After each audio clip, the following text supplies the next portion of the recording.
नमस्कार बच्चों, मैं श्रीमती ज्योति सराफ, व्याख्याता वाणिज्य। आज हम सुनेंगे अंश पूंजी के निर्गमन के अंतर्गत कुछ महत्वपूर्ण पारिभाषिक शब्दों के बारे में। तो चलिए जानते हैं लाभांश क्या है। जब कंपनी अपने अंशधारियों को व्यवसाय से प्राप्त लाभ में एक निश्चित प्रतिशत की दर से अंशधारियों को लाभ का वितरण करती है, जिसे लाभांश कहा जाता है। पूर्वाधिकार अंशधारियों के लिए प्रतिशत ब्याज की तरह निश्चित होती है, जबकि समता अंशधारियों को यह सुविधा नहीं है। उन्हें केवल लाभ होने पर ही लाभांश प्राप्त होता है। अर्थात पूर्वाधिकार अंशधारियों को एक निश्चित प्रतिशत की दर से लाभांश का भुगतान किया जाता है, किंतु समता अंशधारियों के लिए यह दर निश्चित नहीं होती है। अब हम जानते हैं कंपनी क्या है।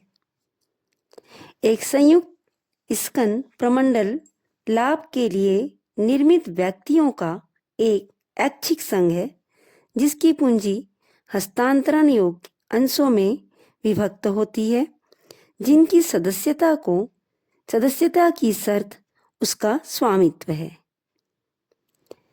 अब हम जानेंगे अंशों का सममूल्य पर निर्गमन क्या है। जब अंशों को उनके वास्तविक मूल्य पर निर्गमित किया जाता है तो इसे अंशों का सममूल्य पर निर्गमन कहते हैं। जैसे एक अंश की कीमत यदि 100 रुपये है और उससे 100 रुपये ही प्राप्त किए जाते हैं तो ऐसा निर्गमन सममूल्य पर निर्गमन कहलाता है। अब हम जानेंगे अंशों की प्रीमियम पर निर्गमन से क्या आशय है। जब अंशों को उनके वास्तविक मूल्य से अधिक मूल्य पर निर्गमित किया जाता है तो इसे अंशों का प्रीमियम पर निर्गमन कहा जाता है। अंशों के निर्गमित मूल्य में से वास्तविक मूल्य अर्थात अंकित मूल्य को घटा देने पर जो राशि शेष बचेगा वह प्रीमियम कहलाता है। जैसे एक अंश की कीमत यदि 100 रुपये है और कंपनी उसे उससे अधिक मूल्य अर्थात 120 रुपये पर जारी करता है तो 20 रुपये प्रीमियम की राशि मानी जाएगी। अब हम जानेंगे अंशों का बट्टे पर निर्गमन क्या है। जब अंशों को उसके वास्तविक मूल्य से कम मूल्य पर निर्गमित किया जाता है तो ऐसा निर्गमन अंशों का बट्टे पर निर्गमन कहा जाता है।